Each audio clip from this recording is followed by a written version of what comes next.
Friends, ఈరోజు నేను సొరకాయ బూరెలు చేస్తున్నాను. చాలా బాగుంటాయండి, అందరూ ట్రై చేయండి. ముందుగా సొరకాయని శుభ్రంగా కడుక్కొని తురుముకొని దాంట్లో పసుపు కలుపుకొని పక్కకు ఉంచుకోవాలి. అలా పక్కకు ఉంచుకున్న మిశ్రమంలో ఉల్లిగడ్డలు, అలాగే పచ్చిమిర్చి, జీలకర్ర, కల్లుపు, కరివేపాకు వేసి కచ్చపచ్చ దంచుకొని ఆ మిశ్రమంలో కలుపుకోవాలి.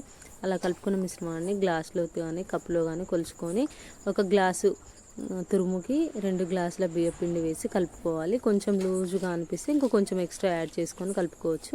అలా కలుపుకున్న మిశ్రమాన్ని చూపించిన విధంగా చపాతీ ముద్దలా కలుపుకోవాలి. దాన్ని చిన్న చిన్న ఉండల్లా చేసుకొని కవర్ మీదనైతే ఆయిల్ అప్లై చేసుకొని ఒత్తుకొని వేడివేడి నూనెలో వేసి 2 వైపులా దోరగా కాల్చుకొని తీసుకొని సర్వ్ చేసుకోవాలి. దీంతోపాటు పెరుగు చట్నీ కానీ లేకపోతే పెరుగులో మామిడికాయ పచ్చడి వేసుకొని తింటే చాలా బాగుంటుందండి. అందరూ ట్రై చేయండి. నాకైతే ఇది చాలా ఇష్టం ఈ రెసిపీ.